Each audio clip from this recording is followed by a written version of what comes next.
Chandrayaan 1 2008 October 22 அன்று இந்தியாவின் முதல் நிலவு ஆய்வு திட்டத்தின்படி ஸ்ரீஹரிகோட்டாவின் சதீஷ் தவான் விண்வெளி மையத்திலிருந்து சந்திராயன் 1 விண்கலம் தனது பயணத்தை தொடங்கியது. இந்தியா சுதந்திரம் பெற்ற பின்னர் முன்னேறிய நாடுகளுக்கிடையாக பல்வேறு துறைகளில் ஆராய்ச்சிகளை மேற்கொண்டது. இத்தகைய ஆராய்ச்சிகளின் மூலம் தொலைத்தொடர்பு, வானிலை, பூமி ஆய்வு போன்ற துறைகளில் குறிப்பிடத்தக்க முன்னேற்றம் கண்டது. இதனைத் தொடர்ந்து விண்வெளி விஞ்ஞானத்திலும் தனது ஆராய்ச்சி முயற்சிகளை தீவிரமாக முன்னெடுத்தது. ராக்கெட் தொழில்நுட்பத்திலும் செயற்கைக்கோள் தொழில்நுட்பத்திலும் இந்திய விஞ்ஞானிகள் குறிப்பிடத்தக்க வெற்றிகளை பெற்றனர். இதன் தொடர்ச்சியாக ISRO விஞ்ஞானிகள் நிலவு பற்றிய ஆய்வில் ஆர்வம் காட்டினர். இந்திய அரசு 2003இல் சந்திராயன் திட்டத்திற்கு அதிகாரப்பூர்வமாக ஒப்புதல் அளித்தது. நிலாவின் மேற்பரப்பை ஆய்வு செய்வது, அங்கு கனிமங்கள், தாதுக்களின் இருப்பை கண்டறிதல், நிலவில் தண்ணீர் இருப்பதற்கான சாத்தியக்கூறுகள் பற்றி ஆராய்தல் போன்றவை சந்திராயன் திட்டத்தின் நோக்கங்களாக இருந்தன.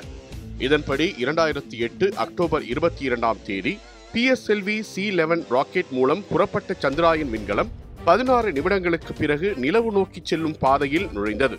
பின்னர் திட்டமிட்டபடி இஸ்ரோ விஞ்ஞானிகளின் கண்காணிப்பில் தொடர்ந்து பயணம் செய்த சந்திராயன் விண்கலம் 2008 நவம்பர் 5ஆம் நாளன்று நிலவின் சுற்றுப்பாதையில் வெற்றிகரமாக நுழைந்தது.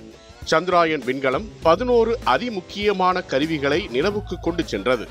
நிலவின் மேற்பரப்பில் இறங்குவதற்காக இந்திய விஞ்ஞானிகளால் வடிவமைக்கப்பட்ட மூன் இம்பாக்ட் ப்ரோப் என்னும் கருவி, நிலவின் மேற்பரப்பை 3D வரைபடம் போல் படம் பிடிக்க டெரைன் மேப்பிங் கேமரா, நிலவில் தண்ணீர் உறைநிலையில் இருக்கிறதா என்பதை கண்டறிய உதவும் நாசாவின் மினி சார் போன்ற கருவிகளை சந்திராயன் சுமந்து சென்றது. சந்திராயன் 1 சேகரித்த தரவுகள் மூலம் நிலவில் நீர் இருப்பதற்கான சான்றுகள் கண்டறியப்பட்டன.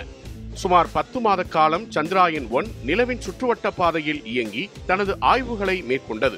2009 ஆகஸ்ட் 29ஆம் நாள் பூமியுடனான அதன் தொடர்பு துண்டிக்கப்பட்டது. சந்திராயன் 1 இந்தியாவை உலக விண்வெளி ஆய்வுத்துறையில் உயர்ந்த நிலைக்கு கொண்டு சென்றது. அது இந்திய விண்வெளி ஆராய்ச்சி திறனை உலகிற்கு பறைசாற்றும் சின்னமாக வரலாற்றில் பதிவானது. சந்திராயன் 2, சந்திராயன் 3 ஆகிய திட்டங்களுக்கு இதுவே அடித்தளமிட்டது.